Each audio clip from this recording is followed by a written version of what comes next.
Olá, meus queridos, tudo bem? Olha só, na aula de hoje nós estudaremos o módulo 33, módulo esse que vai mostrar toda a estrutura dos textos dissertativos, que são importantes para que vocês compreendam todo o processo dessa mudança de tipologia textual. Vocês saíram da narração, vocês saíram da descrição e agora vocês estão partindo para a dissertação, tá certo? Olha só, quando você observa essa imagem, você fica pensando, nossa, eu quando estou escrevendo, fica desse jeito, eu tiro folha, eu rasgo folha, eu não gosto do que eu escrevo. A partir daí, você já está mostrando o início de tudo. É mais ou menos assim. Você escreve, você rabisca, você tira, você coloca. Então, esse jogo com as palavras é muito importante para que você realmente comece a lapidar a forma como você escreve, a forma como você pensa e, claro, todo esse jogo aí de palavras que existe entre os parágrafos, tá? Com base nisso, eu tenho aqui para vocês a primeira estrutura, claro, que é o texto dissertativo argumentativo, que é o cobrado nas famosas redações. Seu objetivo é expor, argumentar ou desenvolver um tema proposto, analisando sob um determinado ponto de vista e fundamentando-o com argumentos convincentes em defesa de nossas posições. Então, toda vez que se fala em texto dissertativo argumentativo, ele vai trabalhar argumentação, ele vai trabalhar opinião, ele vai trabalhar toda essa fundamentação que você coloca diante das ideias propostas, tá? Então, vamos dizer assim que você é o responsável pelo texto, pela criação, pelo planejamento. Então, por isso nós estamos estudando com afinco o projeto de texto do Enem. Dá trabalho? Sim, mas vocês, vamos dizer assim, responderão a prova, produzirão o texto com mais leveza, com mais calma e, claro, com mais segurança, tá? E ele continua.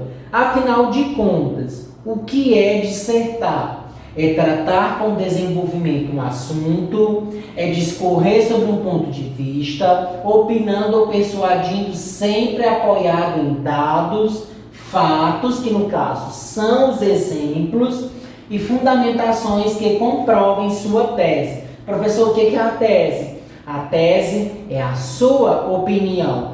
Você é contra ou você é a favor da proposta que chegou até você? Discutir ideias, analisá-las e apresentar provas que justifiquem e convençam o leitor da validade do ponto de vista de quem as defende, tá? Por isso a importância de tudo isso aqui.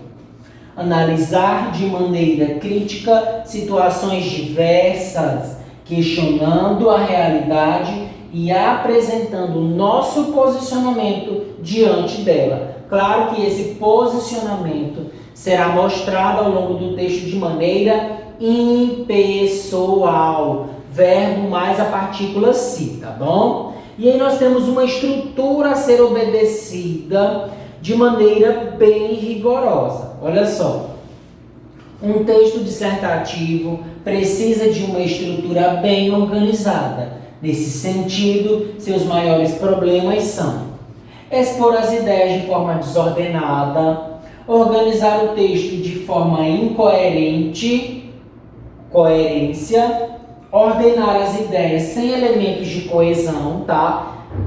Infelizmente, se você não escreve obedecendo essa estrutura, o seu texto ficará um texto muito fraco. Argumentar de forma vaga, ou seja, eu acho, eu acredito. Então, você precisa obedecer a determinados critérios e, claro, os maiores problemas estão aqui, tá? Expor a ideia de maneira desordenada, ou seja, não tem uma linearidade com relação à sua organização paragrafal. Você não organiza o texto de maneira coerente. Sempre que você organiza, tem uma incoerência, tem algo faltando. Quando você lê, você julga aquela ideia, uma ideia totalmente fora do plano da realidade. Então é preciso estar atento. Ordenar as ideias sem elementos de coesão, como por exemplo, dessa forma, assim sendo, e, mas, porém, todavia, porque. Tudo isso são coesões. Ela, ou. Por que é preciso isso? Para você não causar repetição, para você amarrar o seu texto. Então é necessário que você esteja atento a todos esses detalhes. Argumentar de forma vaga. Gente, pelo amor de Deus, não escreveu acho, notamos, percebemos. Lembrem que o texto dissertativo argumentativo ele é impessoal. Nota-se, percebe-se, evidencia-se, vê-se. Sempre verbo mais a partícula se. Não esqueçam disso jamais. E aí, diante da organização, olha só, nós temos aí a famosa introdução, o famoso desenvolvimento e a famosa conclusão, tá? Dentro do parágrafo introdutório, o que é necessário? Apresentação da ideia principal, ou seja, você vai apresentar o seu assunto, você vai mostrar ao seu leitor do que você vai falar e, claro, a sua tese, a sua opinião. Não esquecendo de que você não pode colocar eu acho, eu penso, não. Senão você não vai achar nada, senão você não vai pensar nada. Tem que ser de maneira sutil. Nota-se, percebe-se que a violência contra a mulher aumentou devido aos índices apresentados pelo... Aí você coloca de onde foi que você retirou, ou de onde foi que você pesquisou, ou se veio essas informações, se vieram essas informações dos textos de autoajuda, tá bom? Desenvolvimento, apresentação de argumentos, claro, argumentos válidos que vão casar com o que você escreveu na introdução, e aí eles vão sustentar a ideia principal. Você é contra? Você é a favor? Que argumentos você colocou? 3. Conclusão, apresentação de um resumo da ideia central ou desenvolvimento de uma sugestão para a resolução do problema. Aqui nós temos a proposta de intervenção. Lembra das 5 competências, nunca esqueçam disso. Quem são os agentes, quais são o meio, a finalidade, tá? O modo, o detalhamento de tudo isso. Vai estar na conclusão, tá certo?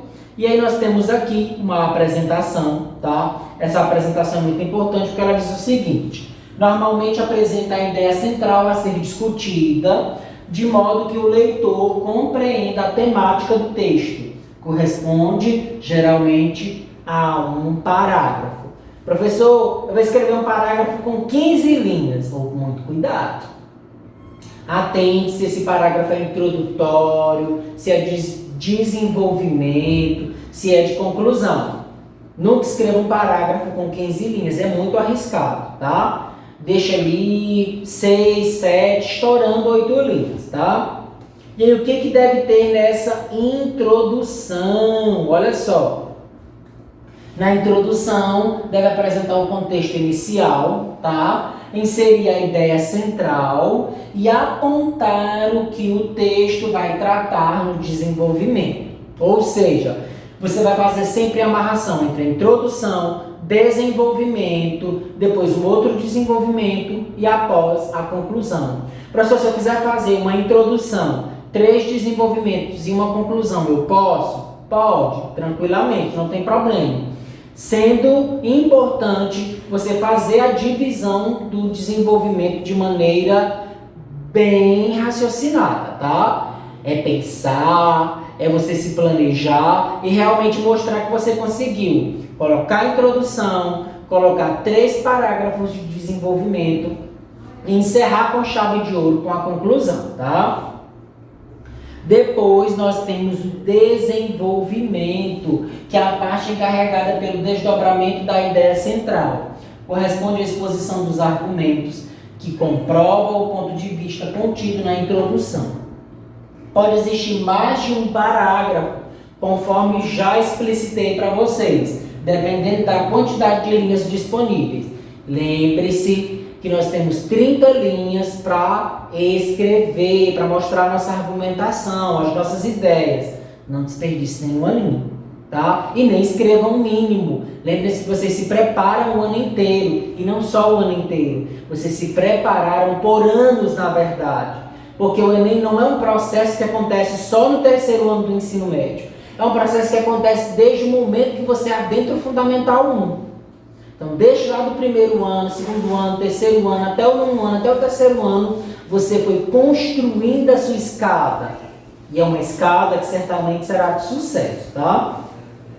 E aí, por último, nós temos mais um slide falando sobre o desenvolvimento, que diz o seguinte: discorrer sobre o assunto abordado pela tese, você tem que colocar isso no desenvolvimento. Ele colocou que o desenvolvimento deve, é uma obrigação, não é uma escolha. Utilizar fatos, exemplos, argumentos que permitam o desenvolvimento do texto. Então, professor, posso colocar um exemplo lá do Bandeira 2? Não. Bandeira 2 é um programa de cunho regional, cidade, tá? Então, o redator pode não conhecer. Até mesmo quem mora em outra cidade do próprio Maranhão pode não conhecer aquele caso. Você pode citar casos, como eu sempre falo para vocês, que repercutiram nacionalmente e ou internacionalmente, tá? Por exemplo, caso Goleiro Bruno, Isabela Nardoni, tá? O caso daquele garotinho que caiu do prédio, que aconteceu recentemente. Então, são esses exemplos que repercutiram, tá? E repercutem até hoje. Levar a uma conclusão, ou seja, sempre são amarrações que são feitas. Introdução, eu vou escrever para de uma forma se conectar ao desenvolvimento, e o desenvolvimento eu vou escrever para se conectar de alguma maneira à conclusão. Sempre bem alinhado, bem coerente, bem coeso todo o texto, tá? A conclusão é o acabamento da redação, a parte que amarra o texto com a síntese das informações. Ela não deve ser iniciada abruptamente, como não deve ser finalizada de forma súbita. Tudo tem que ser minuciosamente escrito e explicado. Quando solicitado, pode apontar uma solução para as questões pontuadas. Quando não, deve apresentar, ou para minimizar ou para acabar. Claro que precisam ser soluções que estejam dentro ali do panorama brasileiro, tá, gente? Nada muito absurdo, certo? Conseguiram compreender toda a estruturação do texto de redação? Pois muito bem. Por hoje é só. Espero que vocês tenham gostado. Acompanhe as redes sociais da Agenda Edu e até a próxima.